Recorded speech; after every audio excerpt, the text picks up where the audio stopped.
Om Shanti. Today's short video is on a situation where a person isn't happy or people aren't happy.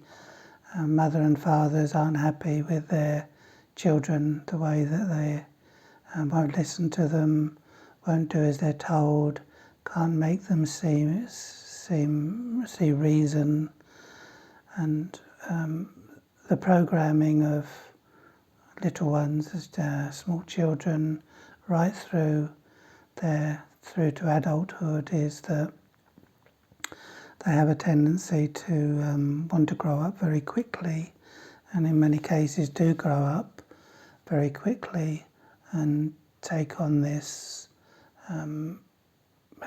insecurity, which is always going to be there, where a person wants to be something that they're not, or wants to be something before time. So there's not much patience going on in there. They're trained from the word go, that when they do something good, they get praise. And very often the praise isn't enough, because it can only go so far before people get used to being praised. And when we use a different word. We use it flattery. And as they get older, they start to pick up on this. The compliments, the praises aren't enough. You're a good boy, you did a good painting, you're a good artist, you're a good singer, you're a good dancer. And people carry this right through to their adulthood, where they haven't actually been taught to be without that and still have the best feelings about yourself. So they're very much dependent on those best feelings from their friends and their peers. And of course, they're expecting the adults to give them love and give them support and give them a lot of praise, but the parents aren't always up for that, because they're tired themselves and they become burdened by having to support a person over a long period of time. So they tend to be a bit sharper, talk down to them, and there should never be this up to down way of talking to anyone. Even if someone does that to me, if someone's talking down to me, I've still got to talk to them on the same level. I mustn't be subservient, nor must I take offence at being talked to. But of course, a child will take offence at being talked down to.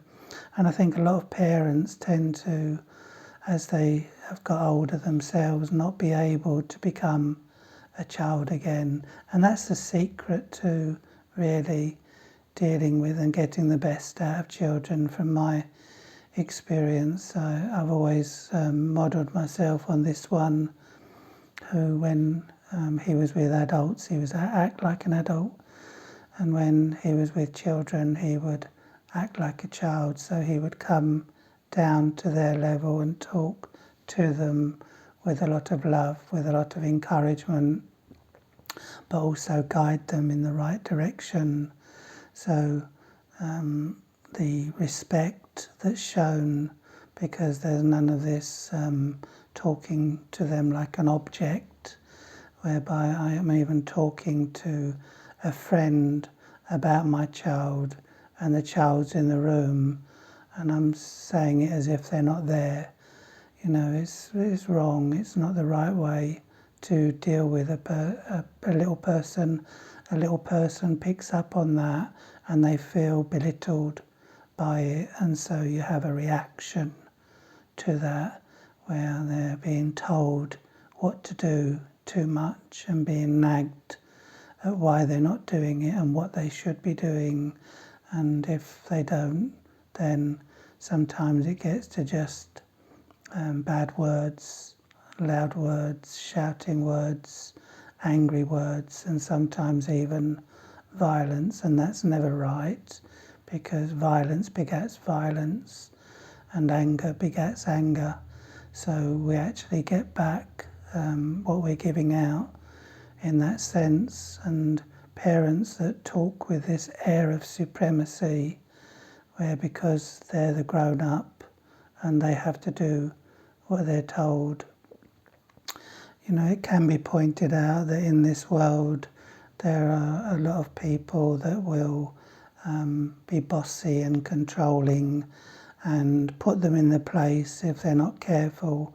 But what needs to be pointed out that those people that have evolved like that have actually created more insecurity from growing up incorrectly from child to adulthood. So they're fighting a fight that no one wins, and all they're doing is learning that from their peers.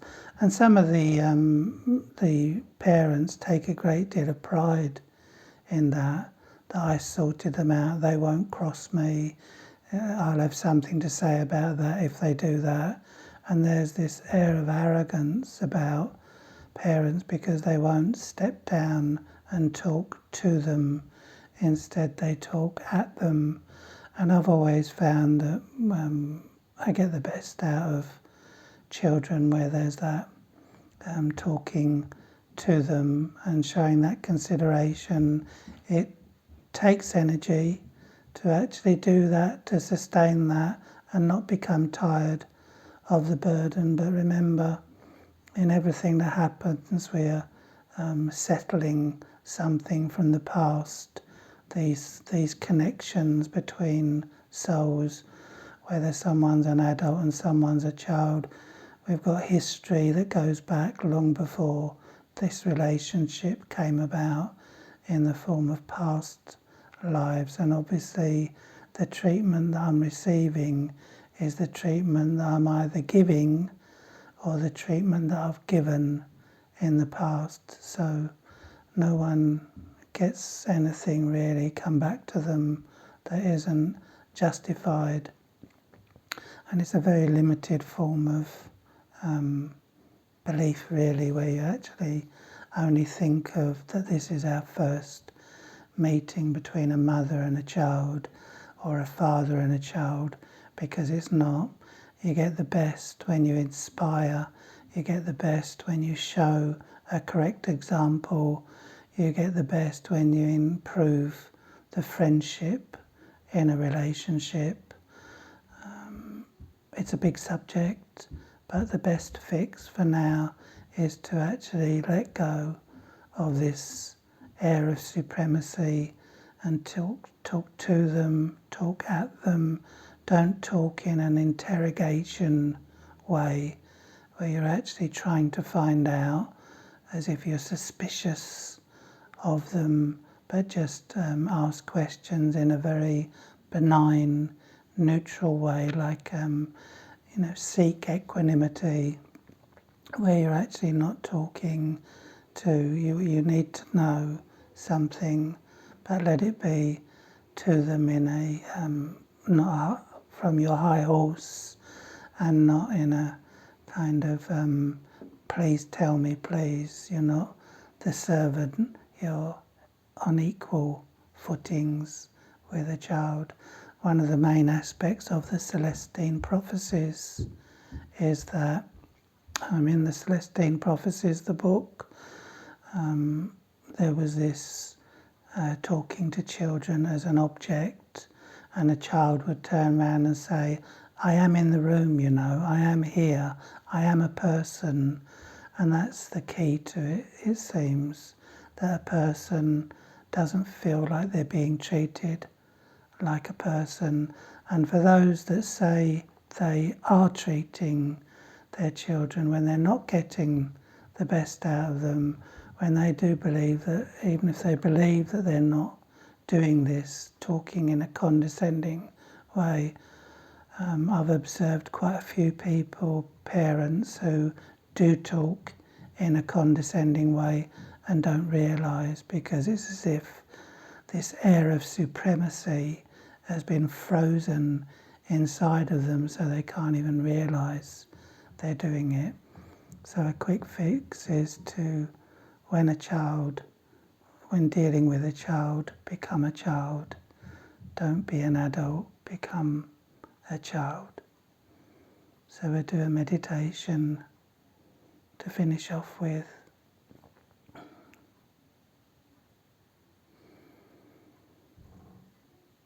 All thoughts turn within.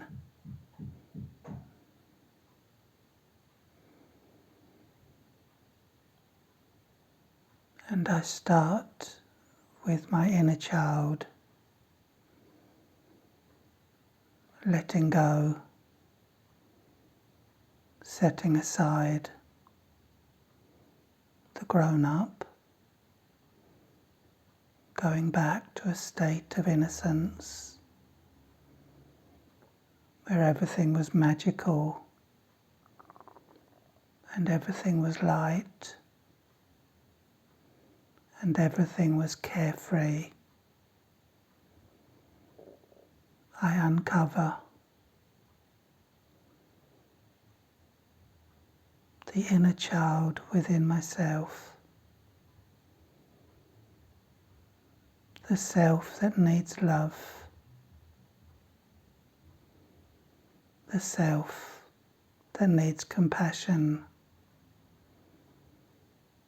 and the self that I cannot have a negative opinion about. I let go of all the rough edges, of all the accumulation that I have accumulated on my journey. And beneath all the abrasiveness, the rough edges, is an innocent, a very peaceful, warm-hearted and light soul, a spirit that cannot see weaknesses. And as I feel the weaknesses of the past falling away, I begin to feel light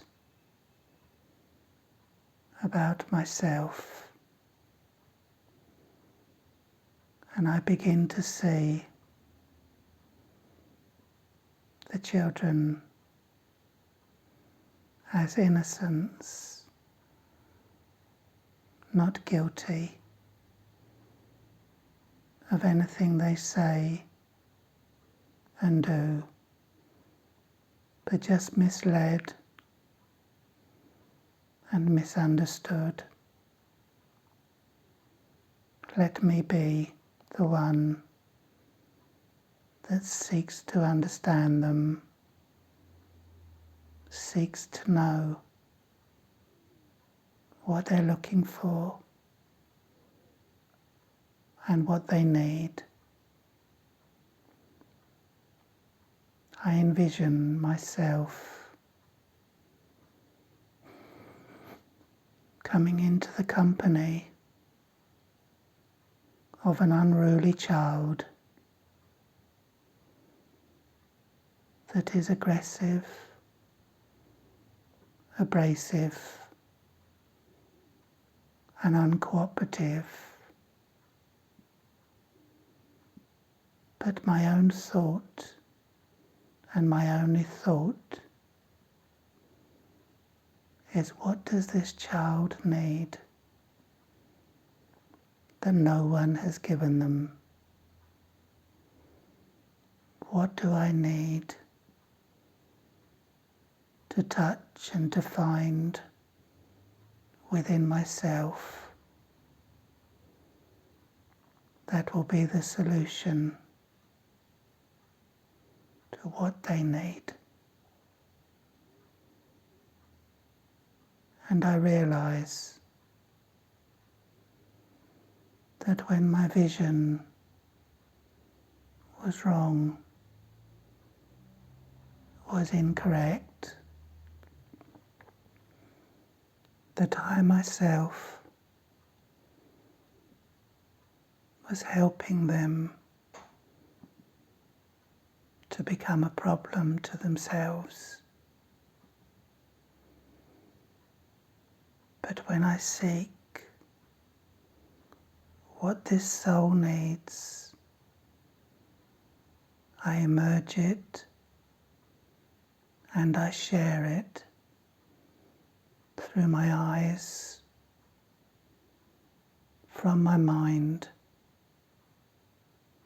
and through my feelings. And the child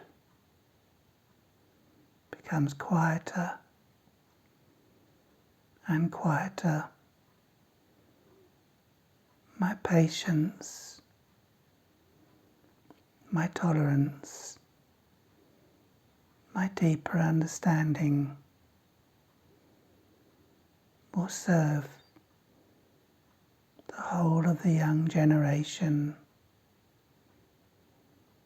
because what I see in front is what goes out to the world.